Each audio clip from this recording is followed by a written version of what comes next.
Hey everybody, welcome back to Chortle Cast. I'm one of your hosts, Jake, and alongside me, Steven, Stream King, the Far Cry guy, the XCOM commander. Yes. You can add Steven. Sleepy Boy to my list of nicknames because I clearly look like I just woke up. Sleepyhead Steven. We're all here today. This is Chortle Cast. In case you didn't know, 4th of July was this week, so happy America Day to everybody. Go America. The home of the free, the brave, and all that jazz. So, yes, happy 4th of July to all you Americans out there. And, yeah, this is ChortleCast, in case you didn't know. This is where we talk about video games, TV shows, movies, anime, whatever the heck we want to talk about. And today, we've got a great show for you. We're going to talk about some Nintendo, apparently, keeping some things under their sleeve. Got some unannounced games that they're going to have out before 2018. We're going to talk about Google, good old Google, coming up with a gaming service of some sort, some hardware, some streaming. And then we're going to take a deep dive into Destiny 2 Forsaken. Some new news has come out, mostly about Supers. I assume as part of Game Informer doing their monthly coverage. I think some of this is a little bit of a leaky pipe coming ahead of that, so we'll discuss a little bit of that. Anyway, lots of great stuff, but first, we're going to do a little bit of catch-up. So, Steven, what have you been playing this week? Well, we got a new game. I say we. Steven got a new game that we played We played it Saturday. Yeah. Mm-hmm. Enter the Gungeon. It's a really fun, oddly charming roguelike, which is funny because I have a hard time not smiling when I play this game. But it's full easily of puns, the most. Steven loves puns. So many puns. It is the most difficult of the roguelikes that I play, and so it makes me really mad. I want to be mad when I die in a really BS way, but it's just too fun. And like the launch image for the game is literally a cute bullet face, just like smiling at you, like hey, you know. So it's hard to get mad at, but you're playing Enter the Gungeon. It's a really fun game. So many references. It's just really funny. I'm very early into the game still. I've not made it past I think floor number 3. Oh wow, okay. Yeah, because when we were streaming Saturday, I don't think we ever got past boss 2. Yeah, we got stuck on boss 2 a couple times. So, but apparently we were doing good because a couple commenters were like, "Wow, this is y'all's first time to play this. Y'all are doing fine."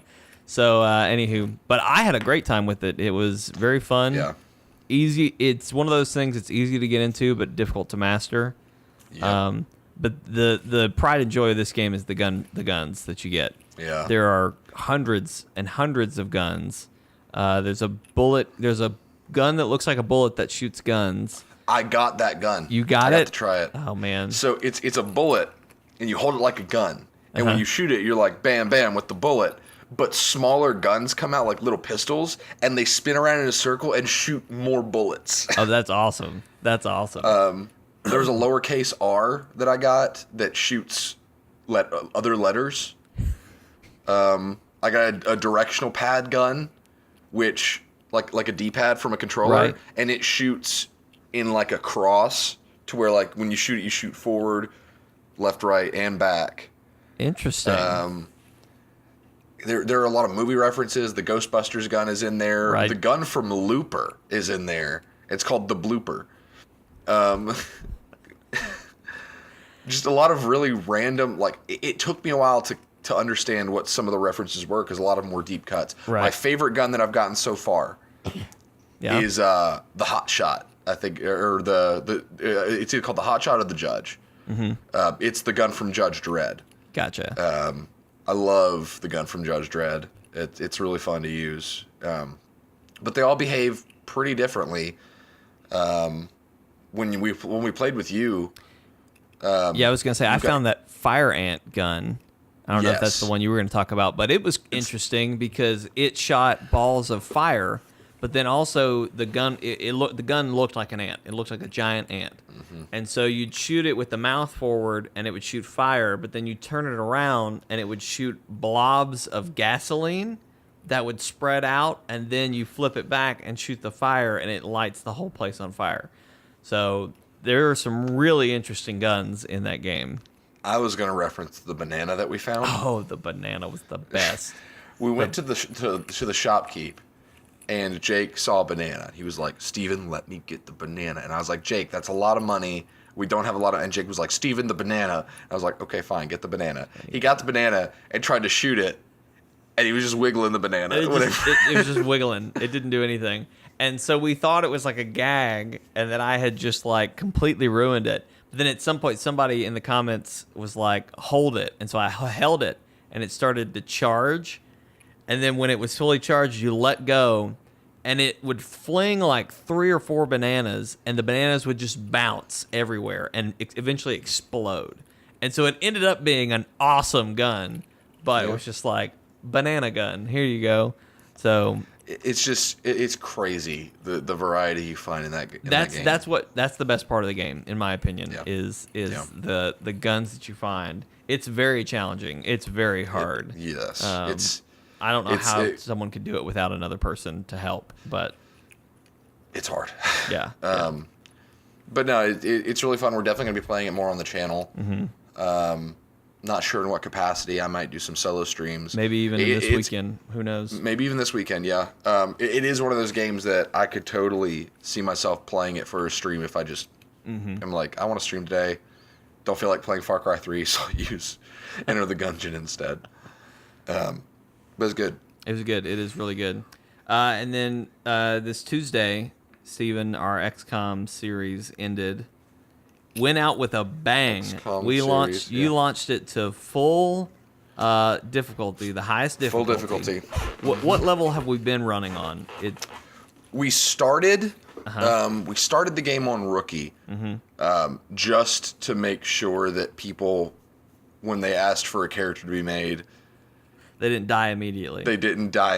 Right. Then about halfway through the game, I think maybe after we killed our first chosen, we bumped it up to veteran, which is the middle difficulty. And that's what we played on for the rest of the game. Until Tuesday. And then we cranked it up to max. We maxed it out. I'm pretty sure, because I went up 2 bars. Yeah. So we were on the max difficulty, and we did 3 missions in total. Right. I planned on being able to include everybody.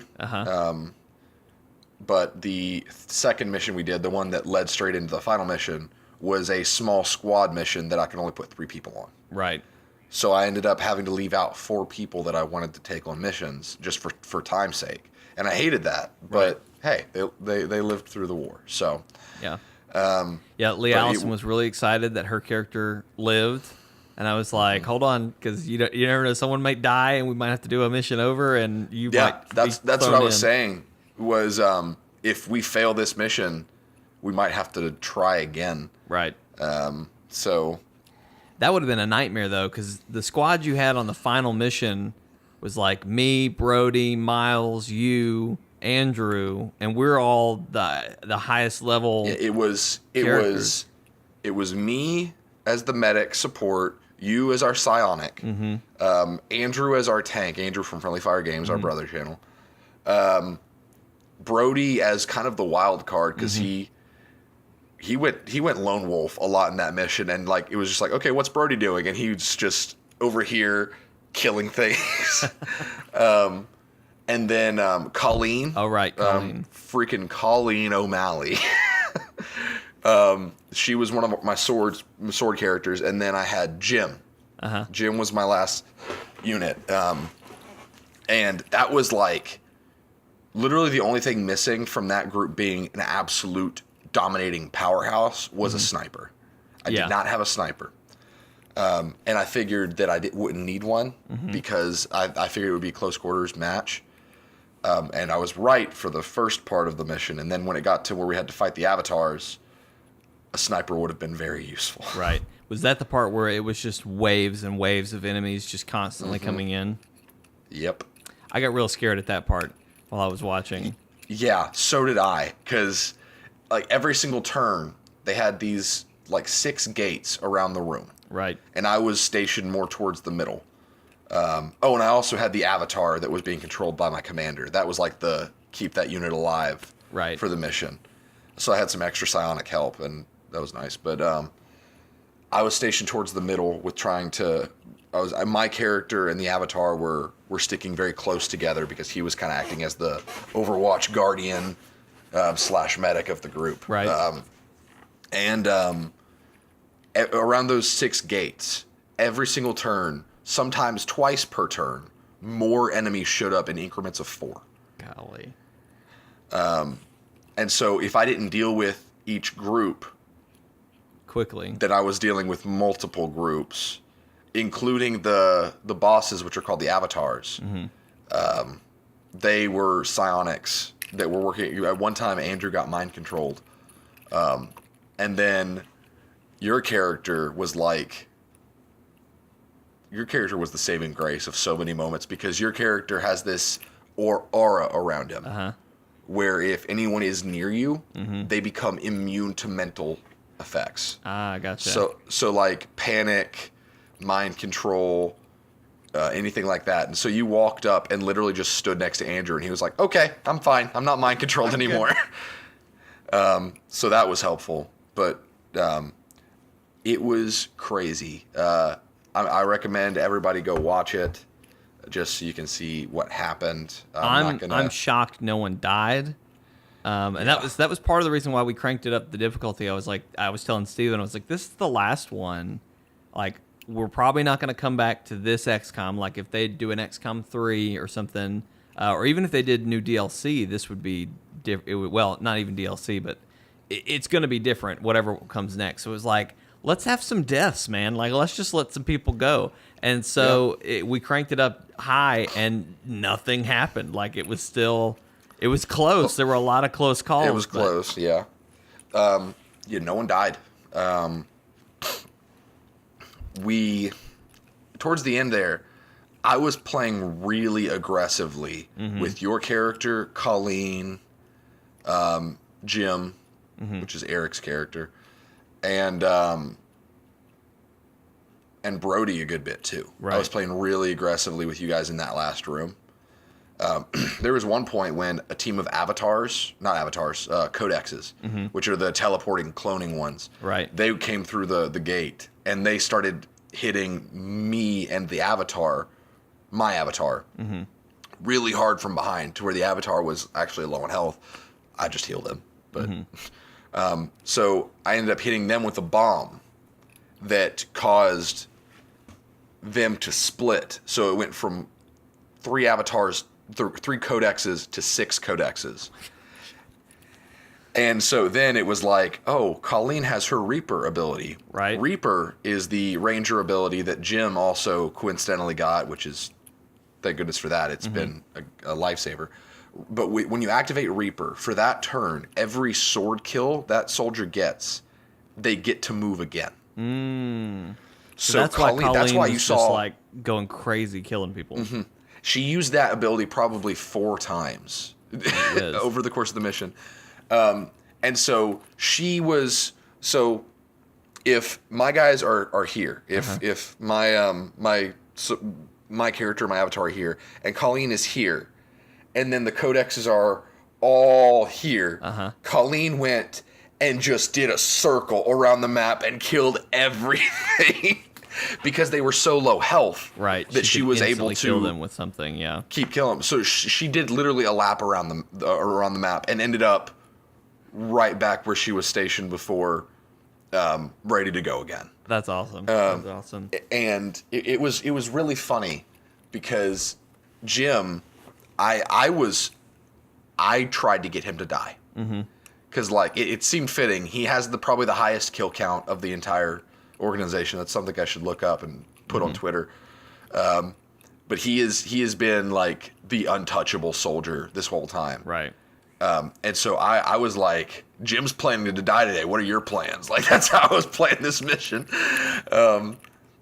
And so many times I would put him up front and have him like kill one guy, 3 other guys. Come on, bring it on. Let's see what you got.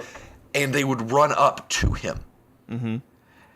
And when you run up to melee this guy, he's got what's called Blade Storm. Right.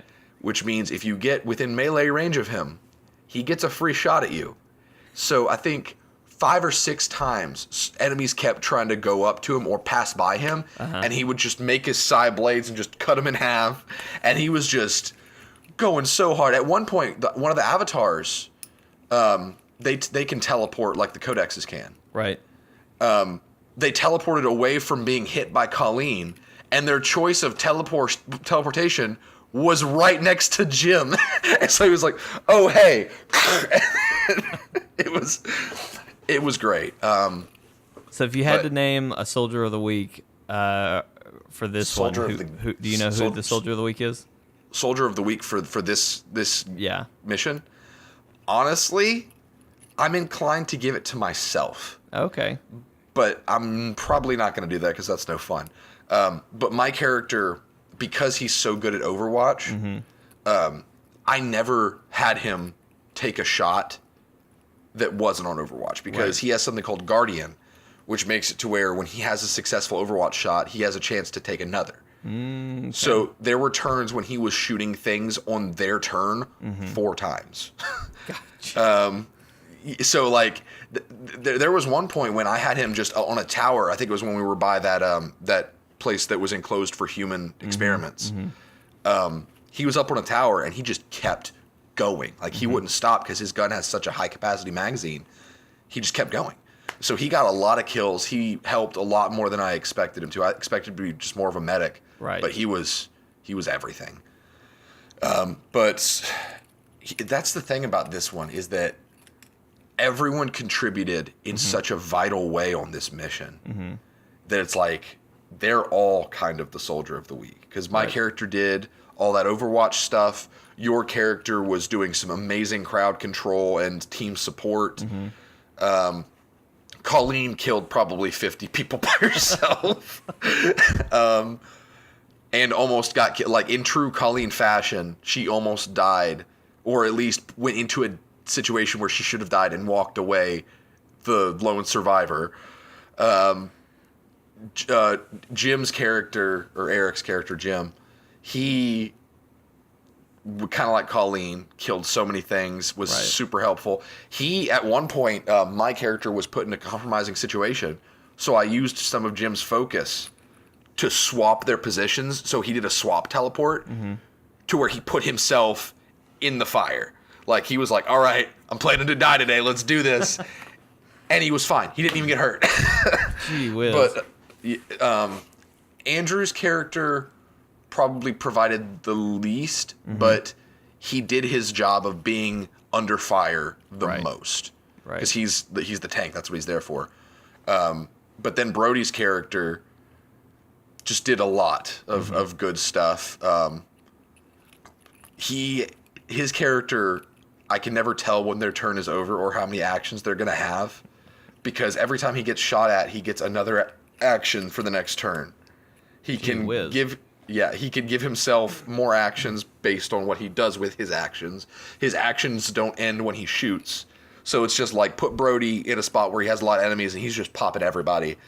So that was good. I think that was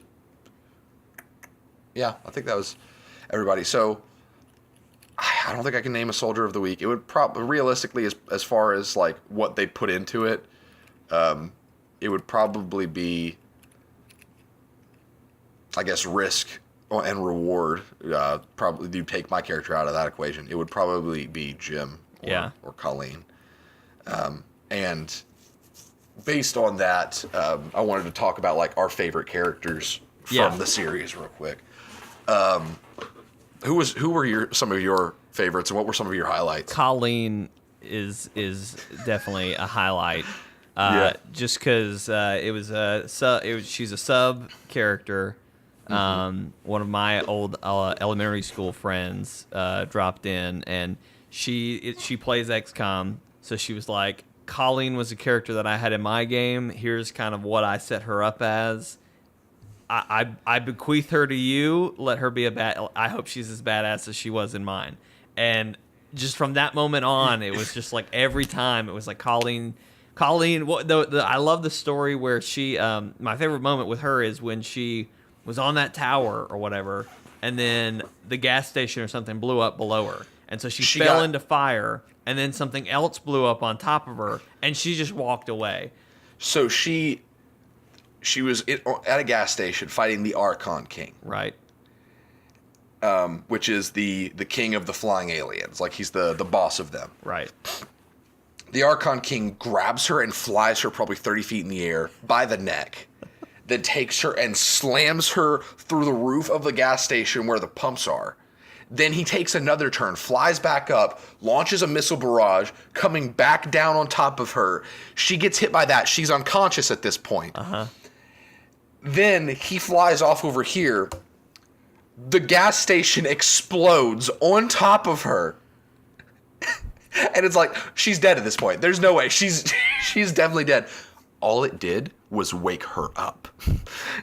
I love it. So she got back up and ran over to the Archon King and hit him with her sword. And then he tried to retreat. She activated Blade Storm and hit him again. And he got out with like 1 health left. Like, she was not letting that fight end. That's why I love Colleen, because she is such a Chuck Norris type character of just like, let me at it.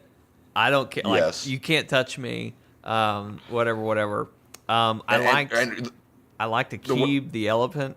Akib the elephant. His robot was really funny because his robot was like really sarcastic or something. Yeah, I gave him the voice of, I think Julian is its name, which is a story character. And so he was like constantly quipping at me, and I didn't like it. I'm trying to think of who else I really liked. Those are definitely. I mean, Colleen is kind of the all-star for me, but. So, Colleen is definitely way up there for me. I love how her look developed. Right. Because she started out, she had the same hair and the cigar the whole game, but she went from looking like just kind of a regular soldier in XCOM to someone you look at them and you're just like, holy shit, you've been through the fire. Yeah, because she had like the grease stains around her eyes, like something out of Mad Max, and she had, I gave her pants or her armor was some kind of like, it had a glowing orange something on it. So I gave her an orange paint job on her armor. Orange is the color of alien blood, so the look I was going for was that she was literally drenched in the blood of her enemies. And I'd given her face scars too after the whole Archon incident. Yeah. Because it's like you don't come out of that without having a something few scars. In addition to that, Stowe and Vlad, their characters were really great. They, unfortunately, were towards the back end of the series, but Vlad's character, we made him look like Evil Kermit. Right. Because that's basically his personality. So that was pretty funny. Stowe's character, Stowe was like, yeah, I'll have a character. Just give him like red hair and green purple armor and that's it. Just make him a grenadier. And when he saw the options that I had, he went wild. He was like, okay, hold on. I want him to have a red mohawk, a cigarette in his mouth at all times, 90s action star. He meant 80s. Right. That's okay. So he ended up having the berserker armor, so he looked like he was a naked, muscular man, basically. And his name was Scott Orsney or something like that, but his nickname was Dick Kickham, like Duke Nukem. Nukem, right. And he was great because Stowe, whenever he was on a mission, this is the Wild Stowe, he's one of our subs, he would be talking in the chat to just everybody, just like, he basically created his own Chuck Norris, where he was like, Dick Kickham doesn't need cover. He is cover. Like, he was just hyping up his own character. That was great. Dylan's character was really cool. He got a really good look developing over time. And then Jaeger, of course, the Jaeger brothers. Yes, the Jaeger brothers. Our only casualty out of the whole game, right? One of two. And other Andrew McCoy, one of my childhood friends, he was the first one to die. Gotcha. And he never came back or got avenged. But Jaeger, Again, a sub. One of our OG subs, honestly. Like he's been watching our live streams since before they were cool. Well, and before we even really did live streams, Yeah. if we ever went live for anything, he was there.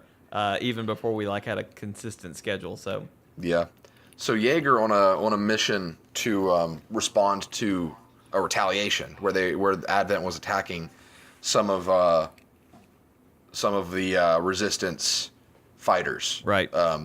Jaeger was on that mission, and I broke the rule that you're never supposed to break in XCOM 2, which is when there's a muton on the field, never take cover next to explosive things. I broke that rule twice with one character in the same move. He took cover next to an RV. All cars can explode. Right. And next to him was a propane tank. And mutons have grenades. Right. And that muton was like, I've got this grenade. And he threw it, and he blew up. Jaeger got hit from a grenade, an RV explosion, and a propane tank explosion all in one swoop. And there was no salvaging. He was gone. Right. Like, it was sad. And then Jaeger commented on one of the next two streams. And he was great because every single time a new picture of his character was there, like he would even go through and screenshot, he would change his YouTube picture to that. To his soldier, which was like, oh, this is the dedication that I need from everybody. But Jaeger was like, hey, so I died, yes, but he had a brother. And I was like, love it. So his brother's name... Let's do it. Let's make it happen. He gave me a backstory where his brother's name was Hunter, and he wanted revenge on the aliens, specifically the Chosen Hunter, because there can be only one Hunter, and he took up his brother's namesake of Jaeger. So, he lived. I was really happy that Jaeger's brother Hunter lived, but he avenged his brother in the truest fashion. He avenged the OG Jaeger in the truest fashion. I loved this series. I loved the interaction. I loved how much everybody else seemed to love it. The only thing that I don't like about how it went, and this is going to sound awful, no, not many people died. Yeah. Like, it's not a true XCOM experience unless if people die a lot. But I guess I'm just too good at the game. You're just too good. You're just too good at strategy, Steven. It's a shame. Well, yeah, I've loved this series too. It's been great to have subs involved and get everybody excited about what's going on. So hopefully there will be an XCOM 3 or something soon. And I imagine as soon as that happens, that'll be the first thing we do. We'll start this series back up. But in the meantime, we're flipping. This is a little bit of housekeeping, and I'll get into it later. But yeah, we're flipping Couch Co-op and Steven's what has been the XCOM live streams. We're flipping those. So Couch Co-op or Co-op Thursdays are now Co-op Tuesdays. And Team Up Tuesdays. Team Up Tuesdays. That's it. Team Up Tuesdays. And Steven's new live stream series will be on Thursday. We still have I don't think we've made a final decision on what that's going to be yet. Steven has been the top contender right now is State of Decay. The only thing that may change that is Steven still wants to try and test it and see how it works. Yeah, because I don't want this series to be something that's like, let's try this game and see if we like it. Right. I want this to be like we at least know we're going to want to play through this in its entirety because it's a from beginning to end stream. Right. And so I don't want to be like, hey, we're playing State of Decay 2 for the first time on camera, and it be... And he hates it. Yeah, I loved the first one, but I'm wary about this one based on what I've heard. Well, anyway, so all that to say, we've still got to do that. We've been trying to get ahead on some Division stuff for streams this week, so that's kind of put us in a hole with testing that. But that's the number one front runner. So if it's not ready by this upcoming Thursday, then we may do kind of a interim stream to kind of fill space, like maybe play a little bit more Far Cry 3 or something to fill that space. Yeah. But eventually, that's right now the front runner for what's going to replace XCOM. But If not, Steven has another game in mind that he's. I've got some ideas. I've got one idea that I'm really excited for that we will do on the channel at some point, but maybe not yet. Right. We are in October, maybe starting in September, doing the Metro series. Right. 2033 and Last Light. And what that may look like, if we don't start till October, that may look like me streaming twice a week with that game, just to make sure we have enough time to finish it. You froze for a while, so I was just staring at you doing like... You did. And I You was froze like, too. Yeah, okay. So two streaming twice a week. So maybe that would be a Tuesday and Thursday thing in October. Maybe so. Just October's to make sure. October's going to be different in general, and we'll talk more about it once we're closer and have a full-fledged plan. But October, we've typically done videos every day for the whole, or every weekday for the whole week of October. But that was back when we just did Let's Plays. So some things are going to be different this year. We're not going to be doing a Let's Play every weekday, but we're probably going to be doing a lot of scary video Let's Plays, and we're going to do a lot of scary game live streams, that sort of thing. But again, we'll talk about that later. But anywho, State of Decay is what's most likely going to replace XCOM. But stay tuned. And if XCOM ever comes back with an XCOM 3, we will definitely be back into it. And if any of you know of another game that is like XCOM, where you can name characters, change their appearance and stuff like that, and you can have just a large cast of characters, let me know. Yes. That's the ideal game that we want. That's what we want to replace this with. We just haven't found anything. It's not even necessarily the XCOM game style. It's more just that you can create a large cast of characters that you can use in the game and go from there. Because the best part about XCOM 2 is my favorite game. I say that every time we talk about it. But the best part of it has been you guys getting to be involved and interact in some way. So if it's in XCOM style, that's great. Good luck finding a game that I haven't found yet. But if it's not, that's totally fine too. Just some game where you can have a lot of characters, change their name, change their appearance, so you can kind of craft a large cast that we can pull from you guys as subs, and that would be the ideal game. Yeah. All right. Enough catch up. Let's talk about some news. So, first story we're going to talk about Nintendo at their, I guess, annual stockholders meeting, or just a general stockholders meeting. Former President Tatsumi Kimishima, I believe is how you say his name. Sorry if I butchered that. And I'm reading this from IGN. Peter Clark is the author of this story. But anyway, Tatsuma Kashima revealed to the Nintendo board or stockholders that they have unannounced products in the pipeline that they hope to release before the end of this year's holiday season, which is November, December kind of window. So that's interesting because E3, which I'll give Nintendo this. Nintendo had more 2018 announcements at E3 this year than anyone else did, but it was a little lackluster. They didn't talk about Metroid. They talked a lot about some indie games, which is definitely something that no one else really focused hard on. Right. And then they kind of had just a little montage of a lot of smaller games that are coming out. They did announce Mario Party. That was a big announcement for me. Fire Emblem. The Fire Emblem, which that's in 2019, though. That's spring of 2019, yes. Spring of 2019. So, anyway, a lot of just kind of a lackluster E3. Definitely better than Square, but still not like last year when it was like, oh my gosh, everything is going to be great. Mario Odyssey, the whole nine. So, kind of a lackluster year. So, here are kind of my top contenders for what they could be having unannounced. Or, well, here are some possibilities. The first one that I don't think is very likely at all is Metroid 4. They are not going to come out and announce that. Fire Emblem, they announced 2 E3s ago or so, and then just now we're seeing gameplay, and it's not going to be till 2019 spring. Yeah, it's going to be February or March, if I had to guess. For Metroid? For Fire Emblem. For Fire Emblem, yeah, definitely.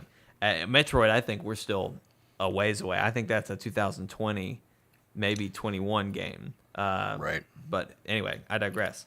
What I think is more likely, and another one that I don't think anyone would guess this because it seems obvious to me, but it's definitely not the Pokemon game because they've come out and said 2019 for that RPG. Yep.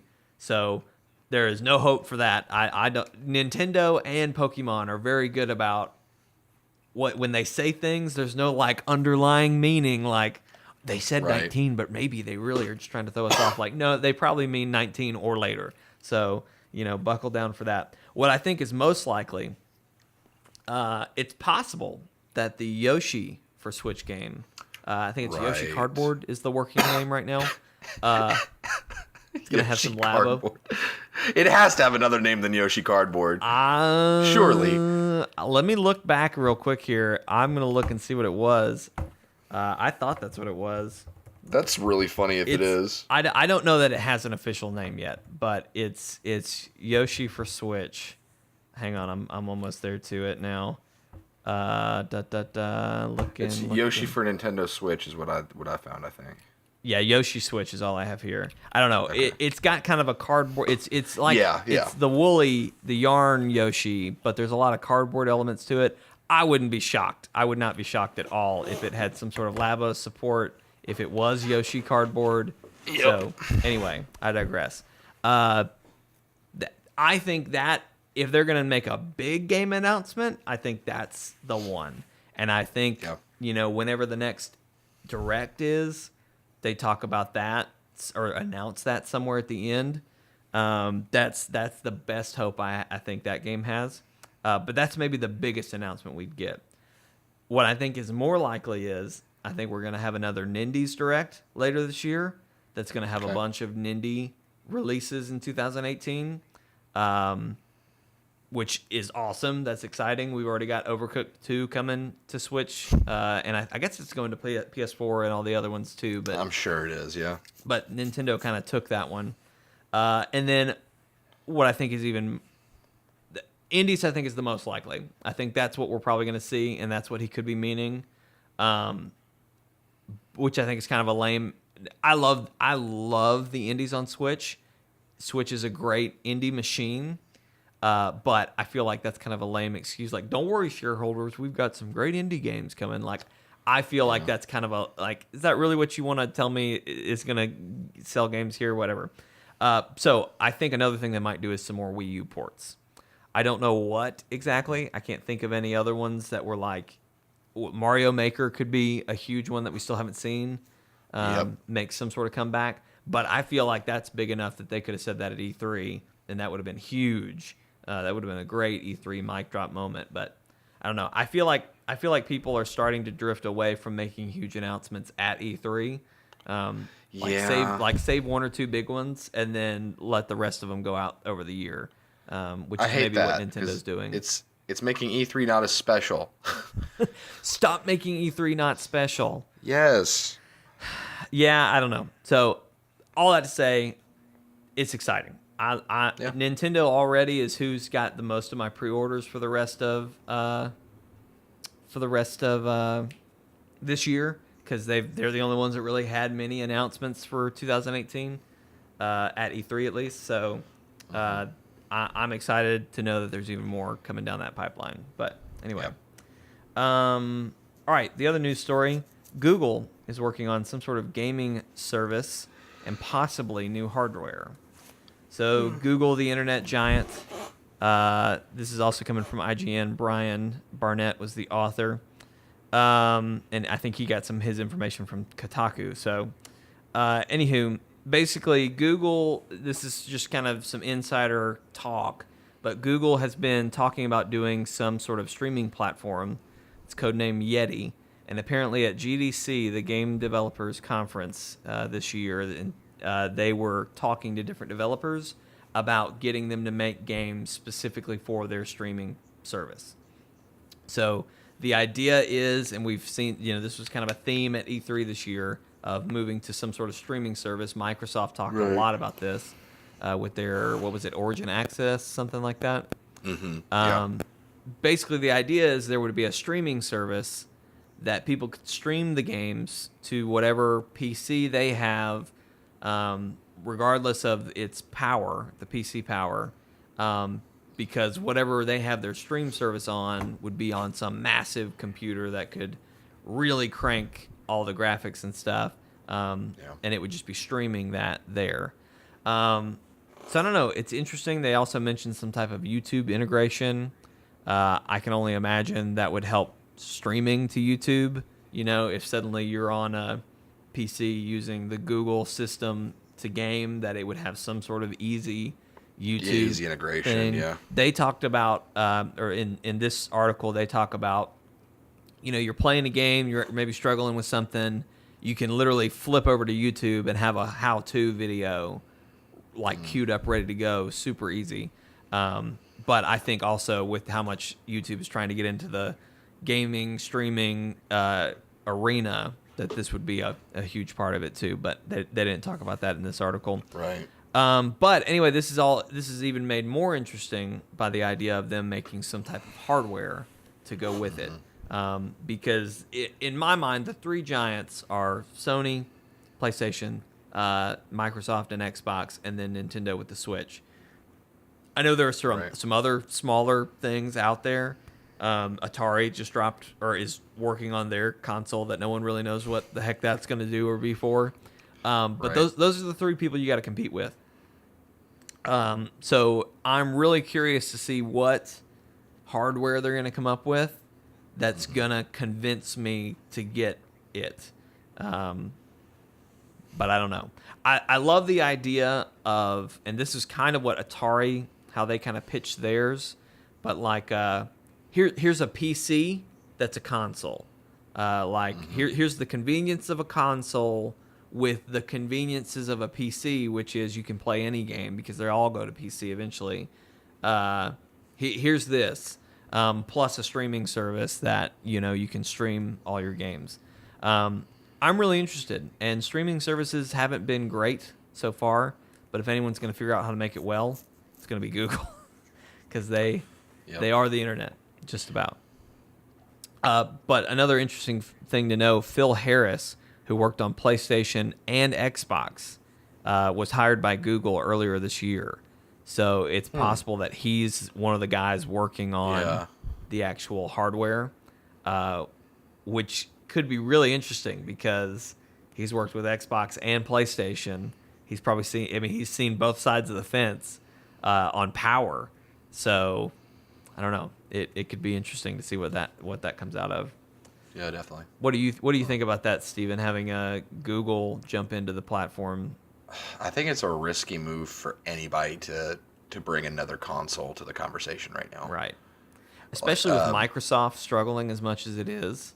I just can't imagine wanting to get a piece of that pie. Because it's like before, during the Xbox 360, PlayStation 3 years, and then early on into the Xbox One, PlayStation 4 years, there were only two to choose from. Right. Realistically, unless if you were a diehard Nintendo fan, you didn't get a Wii, you didn't get a Wii U. No, if you people were a gamer, probably got a Wii, but definitely not a Wii U. It was more of a family-based thing, though. For the gamer audience. Right. The hardcore gamers maybe didn't get. They probably had a Wii, but it was because it was the only thing their other family would play with them. But that's it. Right. Yeah, I understand what you're saying. Yeah. And now, the Switch is becoming a more hotly sought-after item than the Xbox One. Right. Mm-hmm. And now, PC gaming is becoming more integrated to where a lot of people are like, I don't even need a console. Right. I have a PC. So now it's less of, are you Team Xbox or Team PlayStation? Mm-hmm. And now it's more, it's a bigger conversation. And so for a new entity to join the fold, especially right now, is it's a bad idea. If they get the jump on the next generation, that might be something. That might be something. But to hop onto this generation right now at the end of that's foolish. Yeah. Well, and of course, the biggest thing with all of this is what software do they have? What games are you going to be bringing, and is it going to top PlayStation at this point? Or Nintendo, because Nintendo and PlayStation have the first-party games that you want to play, and Xbox has one or two that have been hit or miss. But I mostly think it's people who have just Xbox that are like, this is what I've got. I'm going to play it. I'm going to enjoy it, and move on from there. And that's, I, as much as we gripe about Sea of Thieves, I really wish I could enjoy it more because I love the concept, but it just wasn't, it wasn't built for me. But, and I know State of Decay was kind of a smaller, softer launch, but, I don't know. I want State of Decay to be good too. Exactly. I do. Because I really enjoyed the first one. I thought it was one of the better games that came out on 360. So. Well, all that to say, Google, if they are going to do this, they can't launch with something like Sea of Thieves or State of Decay. They need a God of War. They need a Spider-Man. They need something huge that people are like, I have to have this to play. Like, I've got to do this. So I don't know. They need either that or they need something that is just so good of like a UI or just something that it offers the people that use it. Mm-hmm. In addition to that, they also need large third-party support. Exactly. So it's like, what makes the Google machine a better machine to play my Call of Duty or my Battlefield one? Right. That's what they need, or some first-party support. Crossplay. Yeah. All right. So for the last topic, I guess it's news. Game Informer all this month is going to be doing Destiny 2 Forsaken coverage. They announced the cover, which looks awesome. They're going to have a lot of great stories going on over the next month. So we're definitely going to be reading and watching those and probably discussing them here. But I highly encourage everyone to go there and watch that. But in the tune of all of that, I don't know how Gamer Rant got this information, but they have a full list of all the new, it's like 9 new supers that are going to be a part of the Destiny 2 Forsaken DLC. And so Kyle Sledge, who wrote this article for Gamer Rant, I just have to feel like this is a little bit of a leak, or maybe he's seen the article or something, or maybe this is the first one they've posted, but we got to this a lot of this was already alluded to, right? But I mean, I follow Gamer Rant on Facebook because they sometimes have some good leads, right? And so I saw this, and what made me think, oh wow, this might be legitimate, is the way they describe the Sentinel Titan. Right. That's the one thing we hadn't seen anything for yet. Was a little too specific to not have some kind of backing information. Right. So I don't know if this is confirmed yet, but it's a lot of good details and leads that are probably true because they pretty much nail the Well of Radiance for the Warlock. I feel like this is pretty much confirmed. Okay. So anyway, based on what I've read and seen and what they kind of back up with. So anyway, Gamer Rant is where we're getting this from. Let's talk about Titans. We're going to talk about the new Titan supers. Okay. So you have it pulled up too? Yeah, I've got it pulled up. So okay, cool. Basically, you've got 3 different elements, right, for all your characters. What it seems like to me, just in general terms, is they're taking the 3 existing supers that you have and just putting a spin on them, that you'll have the option to choose between these 2 type of things. So the first one is the Titan Sentinel's Code of the Commander. Melees cause explosion. This is the Void Titan. Yes. Melees cause explosions, but all void ability damage also causes a void detonator, and any subsequent damage causes the detonator to go off and attach detonators to enemies caught in the explosion. Grenade energy partially recharges for you and nearby allies when detonators trigger. Banner shield can still be used for offense like normal, but holding the guard creates a barrier wall of light that absorbs enemy attacks but allows allies to pass through. Oh, shoot. I didn't realize that. You didn't catch that last part? Yeah. So, first off, this just sounds effing wild to me because the whole void detonator thing blows my mind, because if you do any void damage, you're basically attaching a bomb to a person.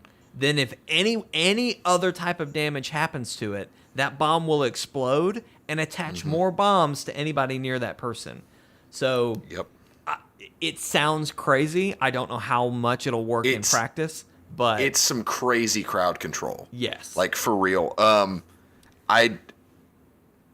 It sounds like grenade energy partially recharges when... Yeah, it sounds like it's going to be giving grenades to the team like crazy. Constantly, yeah. Which So, is like, great, 'cause I this love sounds... using my grenades. Yes. This sounds like something that I will totally run as my Titan. So let me ask, talking about the banner shield, this is the Void Titan. So that's the one where you super and you get your shield and you go Captain America. Is there is there already a pre-existing alternate to that puts like a bubble shield or something up? Yes, that's the Ward of Dawn.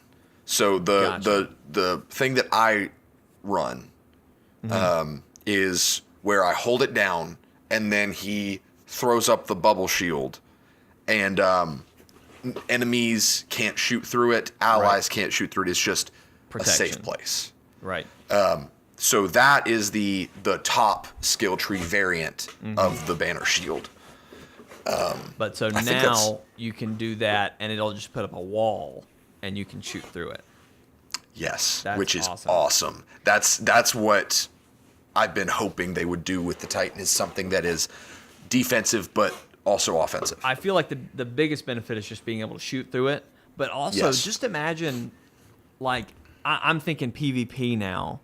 Like, if there's a hallway and you pop that thing up, well, shit. That's an insane there's choke point, nothing they're going to have to go around. They're going to have to go around. So if you have a good enough chokehold, that's going to really change. Here's my thing. Imagine fighting a raid boss, and then the raid boss is like standing straight across from you. You've got a code of the commander and a well of radiance.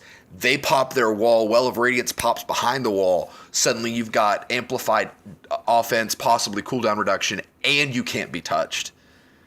That's a huge combo. That's a huge thing. We might finally can take on the raid. Okay, so the next one, Titan Sunbreaker, Code of the Devastator. So it says, throw your hammer with the melee button, but it remains in the world. Risk retrieving it where it fell to fully recharge your melee ability and trigger health regeneration. The more solar ability kills you get, the higher your damage, up to 3 times. Siege Hammer creates a flaming maul and hits like an earthquake and leaves behind flame tornadoes. So this one is a little confusing to me because the Siege Hammer is the only one that in their first announcement video for Forsaken, that's one of the ones they showed off. And it's where instead of you pop up a bunch of hammers and you're just chunking hammers the whole time, you got one big hammer. You get one giant hammer that they made it sound like you can run around and just hit people with. But this makes it sound like it's one big super. Right? Don't you read it that way? So I'm hoping it just means you have this, you can do a bunch of these little things and do some melee, but I'm not sure. So here's what I think. What you think, Steven? What you think? Maybe the right trigger when you're in that super, when you're holding the hammer, maybe the right trigger is swing it. Right. Maybe the melee button is throw it. So maybe you can still run around and fight with it. Well, no. So see the throwing here at the top, I think that's your melee now. So your melee ability. I think your melee is now you throw, probably not as powerful, but one of those flaming hammers. You throw one, and like the little ones from the old super. Right. You throw one of those as your melee, and then if you go pick it back up, you could throw it again, which I think is awesome because Artemis, my Titan, that I run Sunbreaker, and I love getting to chunk the hammers, so I can't wait to do that. But I don't know. I hope the Siege Hammer has a little bit more of get in their face and hit them with it instead of just one big boom. Right. But if that's what it is what it is. All right, so this next one Steven's really excited about. The Titan Striker, Code of the Missile. I'm excited about it because I hope Brody's excited about it. Well, Code of the Missile. So while airborne, melee to slam into the ground like a bunker buster and gain super energy for your trouble. You will pick up ammo while sliding. You automatically reload your equipped weapon and increase weapon damage cool. for a short time. Thunder Crash sends you hurtling great distances like a missile to hit a targeted area like a meteor strike. You launch. They've shown this a lot. Yes, yeah. And you can literally turn and then just like Come crashing back down, yeah. Awesome. This one seems like it really wants you to use that Thunder Crash a lot because you get super energy for doing your melee.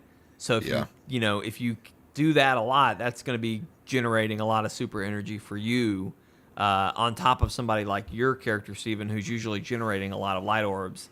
I mean, you could just be doing Thunder Crash over and over and over. So the way I read this is like it sounds like this is going to be a very aggressive mobile Titan. Yes. Which is interesting because it's like the whole sliding to pick up ammo thing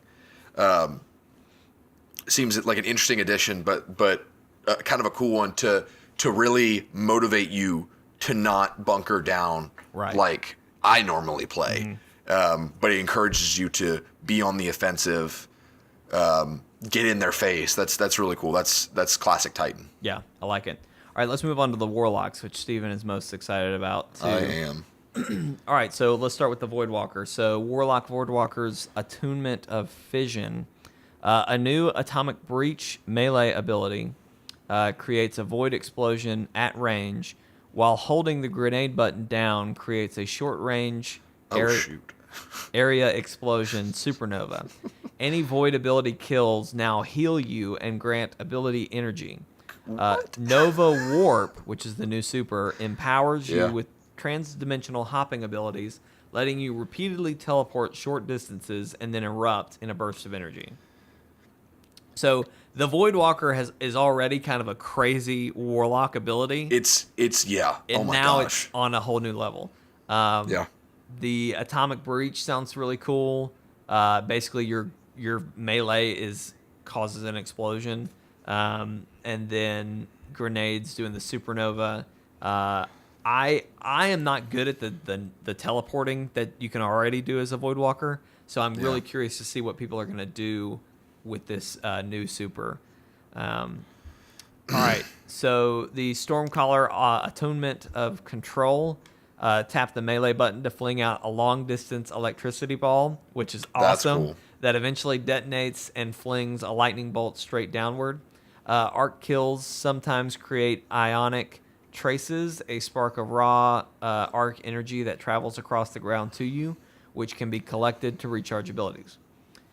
Chaos Reach fires a long-range blue beam of intense focused damage dealing, which can be deactivated early to save energy.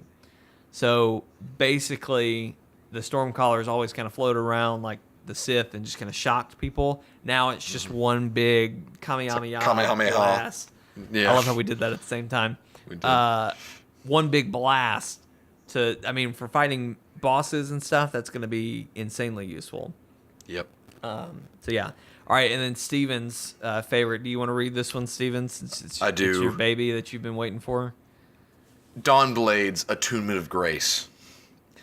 Melee attacks burn bad guys, but empower allies. I think 15% additional weapon damage is the actual stat. Right. Transform your grenade by holding the button into a blessing, a projectile that heals allies and drops retrievable overshield orbs. Well of Radiance slams your solar sword into the ground, creating a wide radius aura that rapidly heals and empowers your friends. I think 30% additional weapon damage. Right. Any ability that heals or empowers helps regen your non-super abilities. They are a support machine, Jake. I'm honestly, the thing I'm most excited about with this is the blessing grenades, because I can just so imagine I'm my hunter, I'm out there in the field, I'm getting slaughtered like always, and you're just chunking grenade blessings to me every now and then, and I'm just having a great time. So that's what I'm most excited about. What's interesting about these is that I didn't realize that the Voidwalker can also transform their grenades. Yeah. It seems That's interesting. what I'm learning is there are a lot of abilities that you can transform on the fly that I just didn't realize. Yeah. So anyway, yeah, that's a huge element. And then probably the most disappointing is the hunters supers, but we'll read them anyway. I'm not. I will get there. Hunter Night Stalkers, the Way of the Wraith. Your melee smoke bombs heavily damages and slows those in its path. Nail the perfect precision kill against a foe to vanish and gain true sight. Spectral Blades drops you into the Veil of Shadows to slip between foes and stab them before they know you're even there. So I like that this. So I've been working on my new hunter, right, and I've been just kind of leveling him up in the background, and I got my Night Stalker super the other day, and I played through it, and I was like, I really want to use this. I want to get to like it. But I just couldn't get over the smoke bombs, and I just couldn't. The dash was helpful, but I just couldn't get into it. So I was hoping this would be like, okay, here's another way I can like use that super. The Spectral Blade sounds cool. I'm glad that the smoke bombs do damage, so that's something. But I don't like the precision kill thing because I don't do that very often. I don't think. Yeah. So I don't know. I'm curious to see how the Spectral Blades affects. I'm wondering if it's like Arc Strider, you can go hit a bunch of enemies. I'm wondering if this is going to be like that. Yeah, it's reminiscent of the Blade Dancer from Destiny 1. So basically, you pull out 2 knives and you run around like you're an Arc Strider, and you can just start hitting people. Okay, so I might like this a lot better than I think. But anyway, I like the bow, and that was part of why I wanted to do Night Striker. Yep. But I'm getting both, so we're okay. All right, so the Hunter Gunslinger, I really like where this is going. Knife Trick melees fling out a fan of burning blades. In turn, killing burning enemies recharges your knife trick, and burning enemies also recharge your dodge. Blade Barrage doubles down on your knife skill to expel a volley of explosive kills. So basically, you'll jump up in the air. We've seen this. You'll spin around, and knives are just coming out of you like nobody's business. So, I think this is stupid. Why do you think this is stupid, Steven? It's a gunslinger.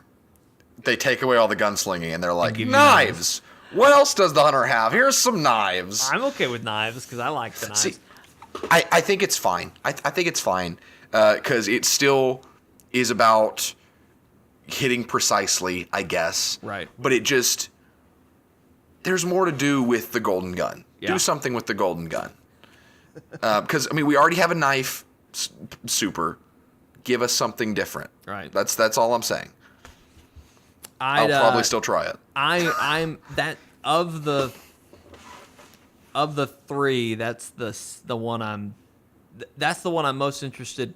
Well, I'm most interested to try both of them, but I'm a little disappointed in Arc Strider because that's what I currently run. But I guess to the same tune, it doesn't really affect me or mess me up that much. But we'll get there. So Hunter Arc Strider Way of the Current. Slide before a melee to unleash a staff-empowered uppercut, and any melee hits increase your reload speed. All of your arc abilities electrify your enemies, and subsequent melee strikes disorient them and refuel your abilities. Use your staff super like normal if desired, but Whirlwind Guard means that you can guard by spinning your staff, reflecting projectiles, and tripling your staff's damage afterwards. So, all of this sounds good.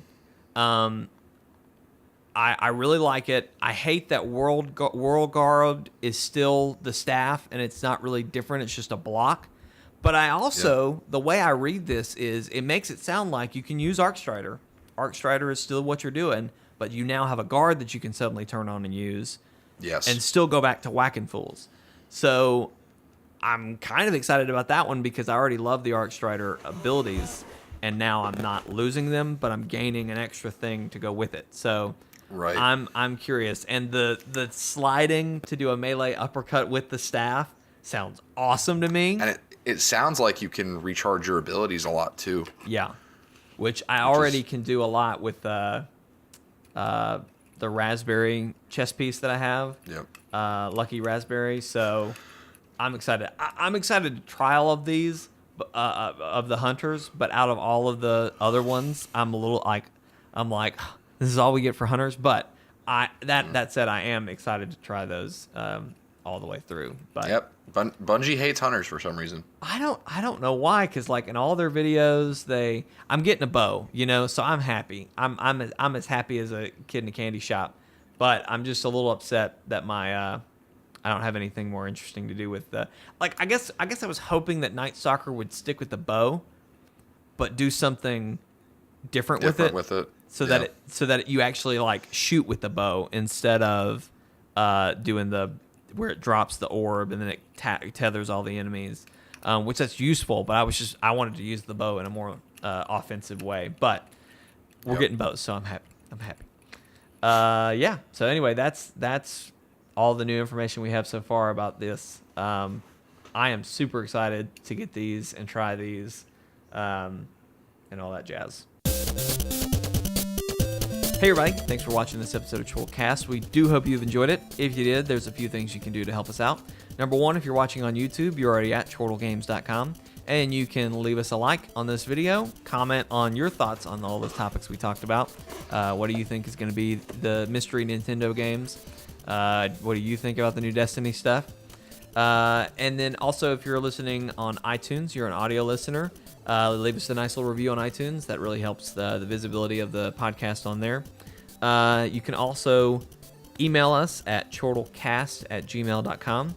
If you have a game that you'd like us to talk about, or if there's a news story you hear about in the week you'd like to hear our thoughts on, you can send us through that email. You can also get in touch with us through Twitter at Chortle Games, on Facebook at Chortle Games, and then we also have a Discord. The link should be in the description, so you can always contact us there. We have a lot of good fun there. So yeah, that's all you can do to help us out. Steven, thanks for being on. We had a little bit of an early start this morning for the podcast, a little bit different, but still fun. We've got some great content coming for you this week. So the podcast airs every Friday at 12 o'clock. We do 2 live streams on Friday. So these are both kind of up in the air. I am going to do a solo stream the first part of the night. So I may be doing Shadow of War. That's kind of the front runner for me right now. But if you'd like to see something else, something different, let me know for that. And then we're going to have a duo stream with me and Steven. We'll be in the same place, so we can do some games we can't normally do, like Enter the Gungeon. Like Wizards of Legend, that sort of stuff. So I'm going to put up a Twitter poll at some point, so please go vote there. I may put it up in the Discord as well. But right now I'm thinking Wizards of Legend, Enter the Gungeon, and then maybe Overcooked, just me and Steven. So as a live stream. So I may throw another one in there that I haven't thought of yet, but we'll see that. And then of course Saturday we do 2 other live streams. The plan right now is Far Cry Arcade as the first one, probably around 7 or so. And then we're going to be streaming with our split stream Saturday with Friendly Fire Games will be closer to 9, go until about 10:30 doing Division. We're doing what's the mode called? Probably Resistance mode. Resistance mode. So anyway, look forward to that. This weekend is also, we're going to be filming a lot of Let's Plays for upcoming content, so be excited about that. One of those is we're going to be doing Skyrim on the Alexa Let's Play. And then we may be doing some Hitman stuff too. So Monday will be a Let's Play of one of those. And then Tuesday, again, we're switching the couch co-op and what has been XCOM live stream. So Tuesday will be Team Up Tuesday, and that'll be where we play a co-op game. We try to pick games that everybody's on one screen, but the way everything's kind of going, it's just turning into more of a co-op guaranteed live stream during the week. So look forward to that. Wednesday will be another Let's Play, probably going to be the Skyrim one, Skyrim on Alexa. And then Thursday, we will possibly be starting the new State of Decay live stream. So or it may be this upcoming week may be a filler week, but hopefully we'll be able to start that right away. And then of course next Friday we'll have another podcast, 12 o'clock Central Time, and then 2 more live streams and 2 more 2 more live streams on Saturday as well. So, anywho, Steven, you look tired. 4th of July was rough on you. It was. I don't know what I was gonna say there. Yeah, it was, sure. America was. We celebrated too hard. Yes. Yes. Comment below with your favorite XCOM 2 series moments. Yes. We'd love to hear what your favorite moments were and all that good stuff. All right, Steven, do you have a pun that we can go out with? Well, I didn't know if you were going to skip over Steven any last words, so I jumped the gun and said the XCOM thing. So, hope everybody had a happy 4th. Now go forth with the rest of your week. We've got to work on this. Yeah. Steven.